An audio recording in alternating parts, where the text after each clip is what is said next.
Дор байгууламжуудыг олон улсад ер нь ямар хөө байдлаар ашиглаж байгаа гэхээр худалдаа үйлчилгээ голчилж явж байгаа. Энэ нь бол газрын өөрийнх нь үнэлэмжийг бол нэмэгдүүлж хэрэгцээг бол эдийн засгийн хувьд бол нэмэгдүүлдэг гэсэн ийм гол одоо зөвлөлттэй ийм байдлаар энэ доотлолууд бол схем нь харагдаж байна. Ерөнхийдөө нийтийн үйлчилгээ болоо тээвэр үйлчилгээ тэгээд газар доогох байдлуудыг бол хооронд нь холбох. Тэгээд дээрэс нь хажуугаар нь шугам шүлжээгээ явуулж инженерийн байгууламжаар бол хангах гэсэн ийм гол зорилгоор ашиглаж явж байгаа. За одоогийн төвшөнд олон улсууд бол ямар хөө төвшөнд энэ байгууламжуудыг бол ашиглаж байгаа нь бол одоо спорт зохицолбор, сүм, музей гэх ийм байгууламжуудыг бол газар доор хийдэг болчихсон ингээд явж байгаа. Газар доорх байгууламжуудын онлынх нь хувьд бол энэ бол эдийн засгийн үнцэнтэй хүрээлэн буй орчныг бол үнцнийг нэмэгдүүлэх, нийгмийн үнцэн гэсэн ийм гурван үнцнийг бол дотроо агуулж идэг гэсэн юм хуваасан байдаг юм лээ. За давуу талууд нь бол зөв оновчтой газар ашиглалтыг бол сайд нэмэгдүүлэх, эрчим хүчний хэмнэлтийг бол бий болгох, эдийн засгийн өсөлтийг бол тухайн байгууламжууд нь дэмжих, нүүрс төрөгчийг одоо бага хэмжээгээр ялгаруулах, байгалийн гамшигыг төсөөлөхт бол ашиглах, ийм арчилгаа энэ бол гаднах фасадны гэх үг болохоор арчилгаад орлого бол илүү бага зардалтай байдгаа гэсэн ийм давуу талуудыг бол үзүүлдэг юм лээ. За газар доорх байгууламжийн сул талууд нь бол байгалийн гэрэл үзэхгүй, байгалийн агааржуулалт байхгүй, агааржуулалтын системээр бол нэлээд өндөр зардал гаргадаг, үзэгдэх орчин буюу гадаа юутай бол шууд харьцахгүй гэсэн ийм давуу тал. Гэхдээ сул талууд нь бол байдаг юм лээ. За ер нь бол газар доорх байгууламжаар нийт одоо Улаанбаатар хотод ашиглаж байгаа хэлбэр бол одоо энэ харагдаж байгаа зөвхөн зам доогуур нөхөн гарцын байдалтай ашиглаж байгаа. Энэ нь бол одоо сая гарын иргэнтэй болчихсон метрополитен хотод бол энэ нь бол үнэхээр дутагдaltaй. Энийг бол цааш нь өргөжүүлж явах нь бол биднээс бол нэм тэргүүний ажиллаа гэж биднээс энэ төслийг бол хийсэн. За энэ түрүүн танилцуулагдсан манай одоо батлагдсан байгаа төлөвлөлт инженерийн байгууламж, газар доорх байгууламж нь ямар байх ёстой гэсэн төлөвлөлт нь бол энэ байна. За манай дээр бол энэ төслүүдийг, энэ үзүүлэлтүүдийг үндэслээд хийсэн хэд хэдэн төслүүд байдаг. Энэ нь бол эрхчлөөний талбай доор одоо Батарын музейн уртлын талбайг бол биднээс газар доорх юм том байгууламж, зогсоод үйлчилгээ гэсэн ийм газар доорх байгууламжийг гэсэн төсөл хийсэн. Энээсээ улбалаад уршаанаага урт цагаанаасаа уршаанаага эхлэгүүрээс уршаанаага цирк гэсэн энийг бол газар доогуур ирээдүйд холбож болох юм а гэсэн ийм бол нэгдсэн бодлогын хүрээнд бол биднээс энийг хийж эхэлсэн. Хотор дургийн 4-р хороо Хичээнгээс Цэрэнд оржийн гудамжинд дах төсөл байгаа.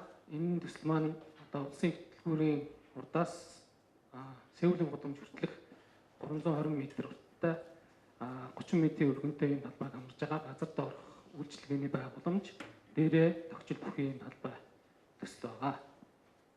Улаанбаатар хотыг хөгжүүлэх 2020 онд хөгжүүлэх ерөнхий төлөвлөгөө 2030 оны чиг хандлагын баримтчигт бол тухайн байршлууд архитектур орон зайн төлөвлөлтийн хувьд бол ногоон байгууламж байхаар ингээд тусгацсан байдаг. Тухайн байршил дээр бол гарсан одоо эрх зүйн актуудын талаар танилцуулъя. Энэ 2009 оны нийслэлийн эвдийн төлөөлөгчдийн хурлын төлөөлөгчдийн 114-р зохиол гэж байгаа. Энд бол нийслэлийн нутаг дэвсгэрт барилга байгууламж барихыг хөргөлсөн, газар олохыг хөргөлсөн тогтоол байгаа. Энд бол нийт 54 байршлыг баталсан байдаг. Үүний нэгээр бол Цэрэнд оржийн гудамж бол орсон байдаг юм аа. Тэгээд дараа нь бол 2016 оны 4-р сарын 21-ний өдрийн 63 дугаар тогтоолоор нийслэлийн эвдийн төлөөлөгчдийн хурлын тэргүүлэгчдийн тогтоолоор 2016 оны нийслэлийн газар зохион байгуулалтын төлөвлөгөөний тодтгол гэж батлагдсан байна. За энэ тодтголд бол тухайн Сүхбаатар дүүргийн 4-р хорооны нутаг дэвсгэрдэх Хичээнгүй сайд Цэрэнд оржийн гудамжинд тогтчил бүхий байгууламж байхыг бол төссөн шалгуулалтаар олгосгоо гэсэн тогтоол батлагдсан байгаа. Үүний дараагаар бол тухайн үеийн эдийн засгийн хөгжлийн яамны харьяа нийслэлийн засаг даргын дэрэгдэх гудам төсөл гэж байсан. Энэ гудам төслөөс санаачлаад бол 2016 оны 5 дугаар сарын 2-ны өдрийн алтан бичгийг бол нийслэлийн ерөнхий төлөвлөгөөний газарт бол ирүүлсэн байдаг. Энэ хүсэлтэнд бол тухайн Цэрэн доржийн гудамжинд дах энэ газар доорх үйлчилгээний олон нийтийн зорилттой байгууламж газар дээрээ зохицох бүхий энэ төслийг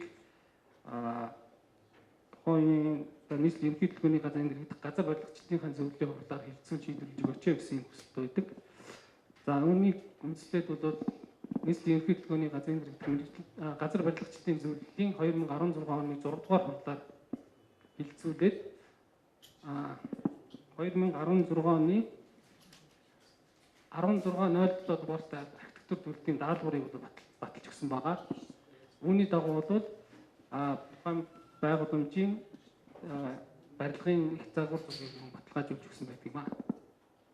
Тэгэхээр манай хот маань бол дэлхийн жишгээр хөгжихийн тулд Улаанбаатар хотод энэ их олон барилгын дунд бол машины зогсоол олон проблемууд асуудлууд байна.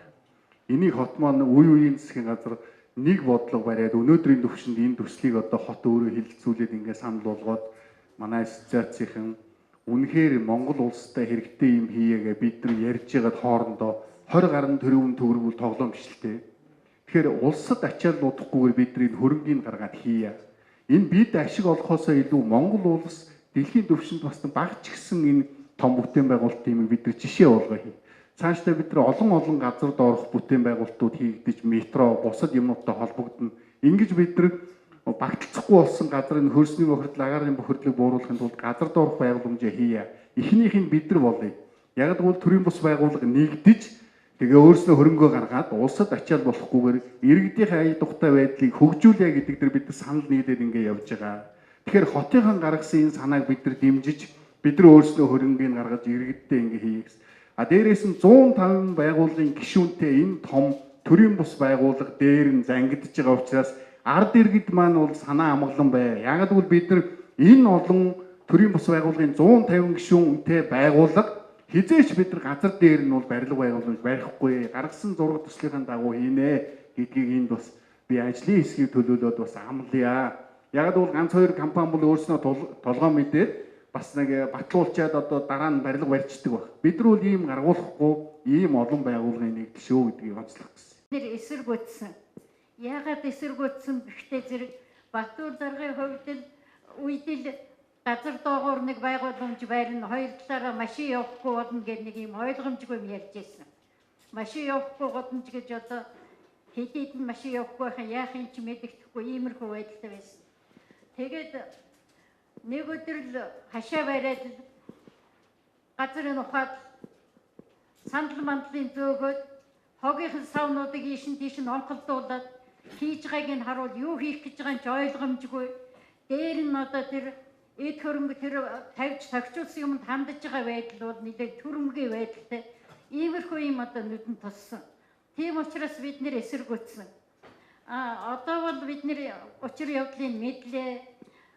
Бидний төлөө барилгын одоо энэ залуучууд сайхан санаачлаг гаргаж зөв зүйтэй ажил эхлүүлж байгаа юм байна гэдгийг ойлголоо.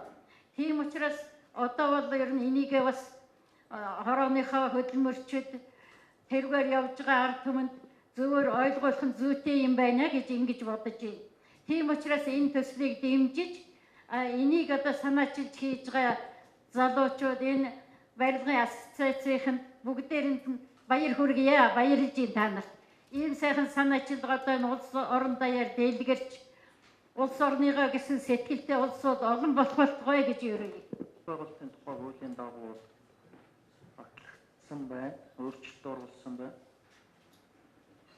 Тэгээ нэг хэд хэдэн хуулийг хэрэгжүүлэх асуудал дээр бол яг энэ иргэдийн санаачлагын хувьд бол 2017 онд та бүхэн мэдж байгаа нэг хэсэгчилсэн ерөнхий төлөвлөгөө одоо батлахтаа заавал одоо иргэдтэйгээ зөвлөнө гэсэн ийм одоо асуудал бас зөв санал асуулга зохион байгуулж болохоор ярьж байгаа. Тэгээ сая харин манай бас засаг даргын орлогч яг энэ хот байгуулалт хариуцсан хүмүүстэй иргэд маань бас уулзаад энэ засаг даргын зөвлөлийн одоо хурал дээр яг одоо аль нь одоо мэдээлэл нь зөв буруу яаж түгээд байгаа юм бэ гэдэг асуудлыг бол оруулж ирж байгаа нь бол их чухал байна. Яг бас нийгмийн хүлээлт ч. Тэгэхээр бас манай ерөнхий төлөвлөгөөн дээр уялдаад гарсан ажлын хэсгийн одоо мэдээллийг оруулж ирсэнд бол бас талархаж байна. Ягаад тэгэхээр энэ нийгэмд ингээд нэг сошиалор дамжуулаад ингээд нэг бүтээн байгуулалтын ажилд одоо ингээд саад болдог юм уу? Мэдээлэл буруу төгсдөг. Иргэд маань тэр мэдээллийг авчгаараа хардах эрх бол 100% байгаа шүү дээ. Бид нар ч гэсэн хардж байгаа тийм ээ. Тэгэхээр энэ одоо зөв мэдээллийг цаашдаа нэгдүгээр төсөл хэрэгжүүлж байгаа газар маань ч тэр за мөн одоо тухайн орчинд байгаа энэ иргэдийн төлөөлөл маань ч тэр за энэ ерөнхий төлөвлөгөөг энэ хуулийн дагуу зохион байгуулж байгаа бүх байгууллагууд маань хамтраад энэ нэг зөвлөлт ярилцах, төслөө танилцуулах энэ ажил дээр ер нь цаашдаа та хэд маань бас анхаармаар байна. Одоо ингээд бид нар харж ш дандаа араас нь юм ажил явдаг. Нэг нарийн хариулын чинь нийтийн эзэмшлийн тэр татвар төлөгч өөрсдийнхөө одоо татвар төлөгчдийн хөрөнгөөр байгуулсан зүйлийнхээ араас бол нэгж байгааг бол үгүйсгэж болохгүй.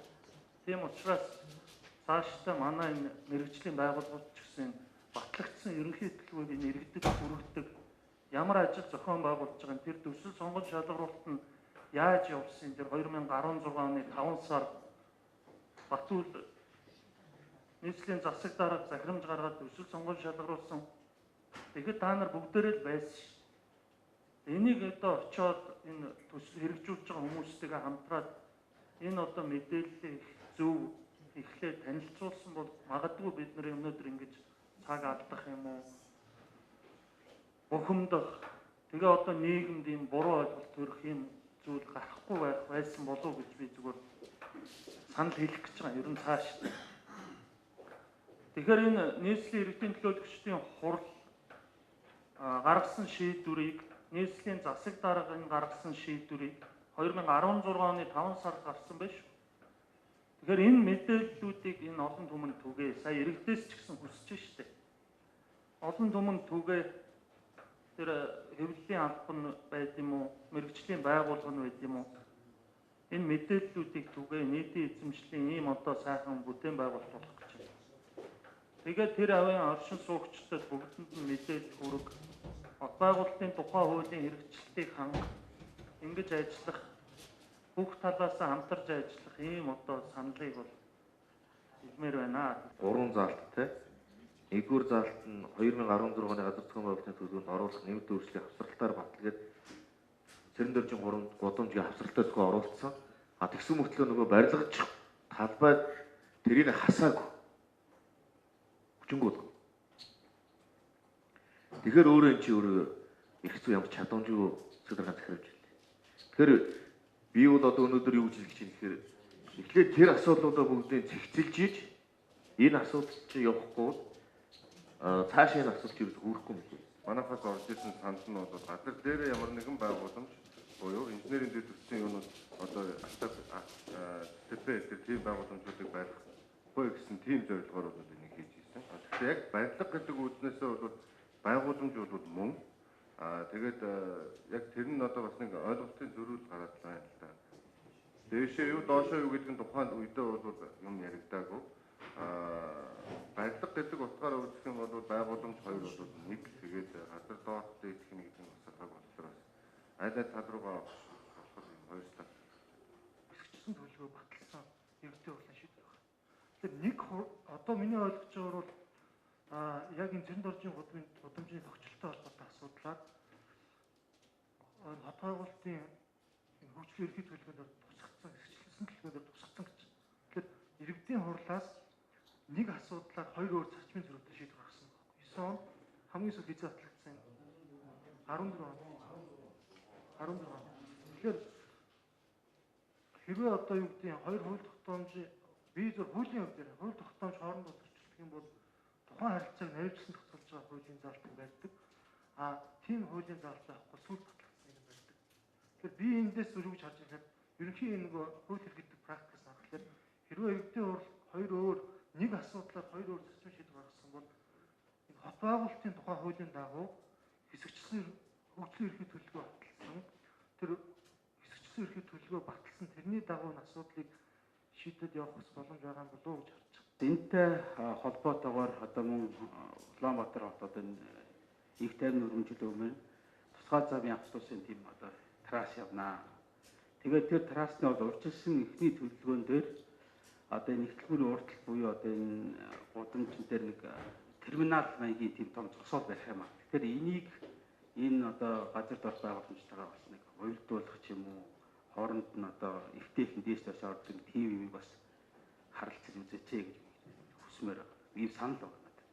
Энэ ажил өөрөө 2016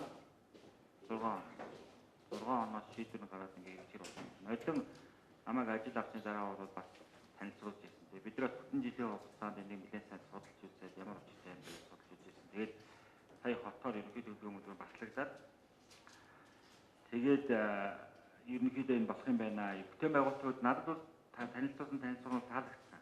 Хотын өнгө хэмжээний бид нар бол Улаанбаатар хотод нийслэл засаг даргын мөрөө хөтөлбөр тавихтаа бол Улаанбаатар хотын иргэдийн амьдрах орчныг сайжруулах тийм бүтээн байгуулалт хийх хүчтэй байна. Тэгээд энэ ерөнхий зураг төсвнүүд надад таалагдаад ийм байдлаар зохицуулж авах юм байна гэсэн байдлаар асуудлыг шийдэе гэсэн харамсалтай нь бол бидний хэрэгжүүлэх явцдаа бол алдаа гаргасан.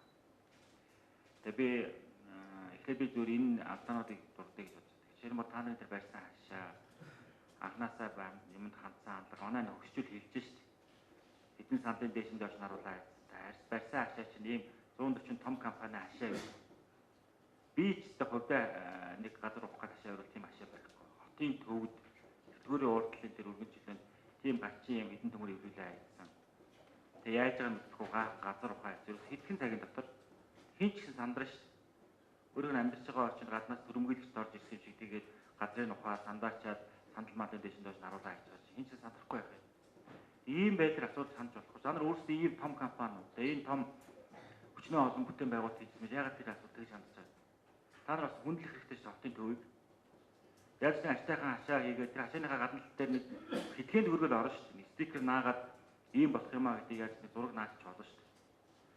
Тэдээс ухаан зодоггүй л ерөөсөө ухаал хайсан, сэндэж хайсан. Тэр чинь хүмүүсийн дургу хүрэж шүү дээ. Би ч гэсэн танаас гомдож ирсэн. Яг тэр асуудал ингэж хандчихсан. Хүн нэг хэдхэн хоног амрах гээд нэг хөдөө авцаагаар эхэллээ гэж хэлсэн. Тийм гачин юм ийм хотын төвд. Тамар хөлөө зам тавих гээд газар ухаж байгаа юм шиг. Тэгээ хоёрдугаар надад бас буруу мэдээлэл өгсөн. Бид эрэгтэйгээ ярьсан. Энэ холбоотой хуулиудын заалтын дагуу хот суурин газрын ногоон байгууламжийн хүнд нийтийн эзэмшлийн газар барилга байгуулалт байхад бол заавалчгүй эрэгтэй жившилсэн учиртай. Сүүл батлагдсан зөвлөх санал болгоны хуулиар бол нийтийн эзэмшлийн эсрэг хүрээлэн ногоон байгууламжийн асуудал дээр бол заавалч эрэгтэй зөвлөх ёстой гэсэн байна. Тийм ерөөсөө хийгээгүй хэлсэн.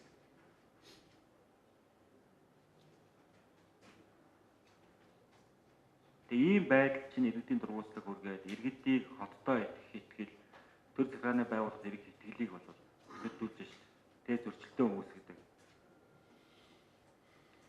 Ийм байдал гарсан. Тийм учраас энэ дээр бол онцгой анхаарах хэрэгтэй. Тэгэхээр одоо би юу гэж хэлэх гэж байна вэ гэхээр ер нь бол манай иргэд сууж байна. Би хотын засаг дарга гутны дараа бол нэг захиран гаргасан. Дахиж нийтийн орон сууцны доктор та сургууль зэргийн хашаан дотор бол нэгж барилга байгуулалт, бизнесийн зориулалтаар барилга байгуулах хоригдсан байна. Тэгмээс би нэг захирам гаргаагүй. Зөвхөн тэнд бол нийтийн эзэмшлийн ногоон байгуулалт барих, эсвэл хүүхдийн тоглоомын талаар байгуулах барих чиглэлээр ашиглаж байна. Эсвэл газар дор байгуулалт барьж байна. Газар дор байгууламж гэдэг нь манай хуучин байрнууд гаднаа машины зогсоолгүй учраас машины зогсоол хийгээд дээр нь байсан хуучин ногоон байгууламжийн сэргийг эсвэл хүүхдийн тоглоомын сэргийг маягаар хийвэл эрэгтэй жившилтсний үндсэн дээр ийм асуудал хийж болно гэсэн хэмэл үндэслэл байна. Тэгэхээр би одоо өнгөрсөн нэг жил гаруй хугацаанд бол нэг ч тийм захимж гаргаагүй. Тэгэхээр Улаанбаатар хотод эрэгтэй жившилтсгүйгээр нийтийн эзэмшлийн зам талбай руу, хөгжлийн амрах талбай руу, хүүхдийн тоглох талбай руу дайх ийм боломж өгдөхгүй гэж.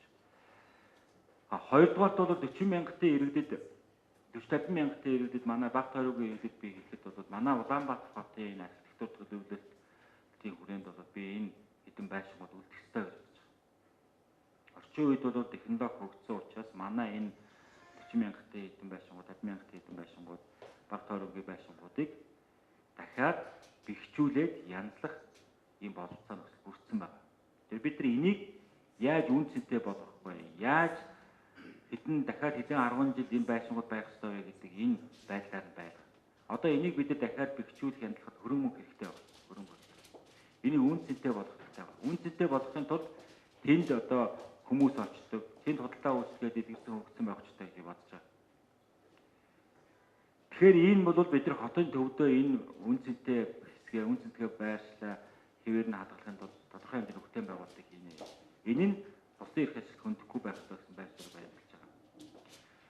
Тэгэхээр цаашдаа бол энийг яаж явуулах вэ гэхээр олон нийтэд ойлгуулна. Манай ассоциац. Одоо та нар 200 хүний гарын үсэг гэж байна. Дөрөвдүгээр хорооны иргэдээс тэд хэдэн хүн оршин сууж байгаа. Тэр усаа бүгд нь уулзаж өвшөж дахиад сургуулах сурчлагын юм явуул. Энэ төслөө тайлбарлал. Тэр хашаа машаага янзал хэлж штэ нөгсчүүд. Яг тэр хэдэн саналын уршин зөөгөөд тэр нэг хэсэг нь эхлэх гэж байгаа нөгөө хэсэгтээ нэрж хүчний суух саналыг тавьчаач гэж штэ. Тэгж и бүти гэж компани ямар компани? Ямар гач юмд хариуцлахгүй ханддаг ямар сонин компани. Одоо хөдөөч гэсэн нэг хувийн хүний байшин барихтаа ч ингэж хандахгүй шүү. Араа өөр байдлаар хандаж шүү. Тэгэхээр та нар хотын төвд байж. Тэгэхээр энэ танай тэр төрийн бас байгууллага барилгын ассоциац гэрээ хийсэн компанитайгаа дахиж уулзаад одоо тэр газрыг янз дайн болцсон юм шиг. Хүний хөл дайны хөлд нэрвэгдсэн шиг тийм газар 14 боллоо шүү. Бараг сар боллоо шүү. Өнөөдөр оноос ч янз л хашаага сойл. Тэгэхээр дахиад тэндээ эргэлтээ уулзах зохион байгуул. Бид нар юм хийх гэж байгаа юм бол бидэлцэн өшөөг заавалчгүй цааш нь даалт хийх гэж бид нар хоттой захирагчийн ажлын албатай яриад өөр газар шилжүүлээ байрлуулчих гэдэг төр байрлуулж байгаа гэдэг эргэлтийг ойлголцоод цирк хойтлол 4 жилөө байж лээ. Цаана Сеулийн гудамжны урд тал бид нар хуучин өшөө байгуулах гэж талаа байгуулсан ба тэндээс тавьж болно шүү дээ. Дахиад илүү гой тогтчуулаад байрлуулад хүмүүсийн үднээс талт хийж болохгүй шүү дээ. Тэгээд буцаад энэ гудамжийг ингэж байрлах юм аа ойлгуулах хэрэгтэй. Ийм ажлуудыг хийх хэрэгтэй. Тэгээд эргэлтэйг ойлгоцоо дахиж надад материал бүрдүүлж өгөө. Тэгээд тэр хилцүүлгээ зохион байгуулаа. Энд нь манай захирчийн ажлаа ерөнхий төлөвлөгөөний газар оролцсон. Хамтран зохион байгуулалт эргэлтэй байна. Тэгээд өөрөөр иргэдэн зөвшөөрөөд одоо ингэ болно гэж ойлголт өгсөн тохиолдолд энэ бүтээн байгуулалтын ажлаа тулаан байгуулалт багтаад эхлүүлэх хэрэгтэй. Тэгээд би бол энэ бүтээн байгуулалт сая бол манай барилгын ассоциацийг амарч байна. Газар дээр нэг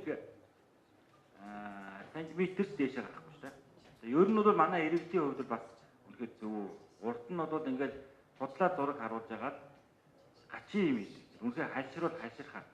Төр захиргааны байгууллага ч хальширч байна. Манай иргэд ч хальширч. Тэгээд нэг ойд чинь ийм гоё юм бас ингээд зураг харуулдаг. За хийсэн юм хүн харахыг харахгүй. Хүн харж нохоо шинжлэхээ харахгүй юм. Хийчдэг. Тэгэхээр энэ дээр бол 1 см дээшээ газрын өрснөөс дээшээ гарсан байхгүй. Тогтчлолт нь бол хуучныхаасаа бол 100% илүү болсон байх хэрэгтэй гэсэн ийм шаардлагатай. Энийг надад баталгаажуулах хэрэгтэй. Төрүүчийн байгуулсан гэрээ мэрээ юу байв тэрийг анад дарга үзээд дахиж гэрээ байгуулах хэрэгтэй. Тэгээ дараагийн хамгийн гол юм бол иргэдийн зөвлөл байгуулж ажиллана. Оршин суугчдаас, төрийн бас байгууллагуудаас, манай захиргааны байгууллагаас хүмүүс ороод иргэдийн зөвлөл оруулаад энэ төслийг хэрэгжилтэнд хяналт тавих. Тэгээ үнэхээр л та нар хүчтэй 140 компани нийтлэл гэж байгаа юм бол маш богино хугацаанд дуусгах хэрэгтэй. Би энэ хотын төвөө энэ цорын ганц үлдсэн энэ бульварыг олон сар жилээр хаалттай байлгамаар байна. Маш богино хугацаанд хийгээд хэрвээ өвлийн удирлууд юм болохгүй байх юм бол энийгээ дээр нь хүн амс зугаалах болцоог нь хангасан. Ямар байдлаар яаж хүмүүсийн аялахтай байдлыг хангах гэдэг хэлбэрээр тэр төлөвлөлтөө дахиад баталгаажуулах. Графа батлуулах хэрэгтэй иргэд төлөөнө. Яг хэдэн сараас юу хийх вэ? Хизээ хаана яана юу ашиглалтанд орсон байна. Тэгэхгүй одоо ерөөсөө Улаанбаатар хотын төвөөр нэг юу байна вэ гэхээр за би энэ газрыг авцсан ерөөсөө тэгээд нэг муухай хашаа барьж аваад хэдэн сар жирээр харчдаг. Тэнд нь бөө хог нохой бөө юм болдог. Тэгээд энийг нь хүчингү болгон та нар ажиллахгүй байна гэхээр бөө хүмүүсийг эсрэг босгож бөө хилан болгож гүйдэг. Тэгээ юмаа барьдаггүй. Тэр газар чинь хотын газар шүү дээ. Тэр газар чинь улсын газар. Тэр хувьдаа өмчлөсөн юм шиг хайшилдаг. Хотод дөрөв тийм газар байна шүү дээ. Одоо энэ газруудыг бид нар зэгцэлнэ. Тэгээ юм барьдаг уу? Хэрвээ юм барихад юм төлгөө гаргаагүй байсан бол газраа хайх хэрэгтэй. Барьдаг хүнд нөх хэрэгтэй шүү дээ. Хотод бүтээн байгуулалтын гэсэн мөнгөтэй юм хүн зөндөл байж байгаа шүү дээ. Тэгэхгүй ингээд аваад хайчдаг. Тэгээ 10 20 жил хогны өвөр дуудлаа. Ийм газруудыг бол Улаанбаатар зэгцэлнэ. Тэрний нэг болохгүй байх. Тийм учраас би энэ төсөл дээр бол илүү онцгой анхаарал хандуулах хэрэгтэй гэж бодож байна. Дахиад иргэдтэйгээ зөвшөөрөл дахиад бинолоо бүрдүүлээд ирэх хэрэгтэй гэсэн ийм шийдвэр гаргах.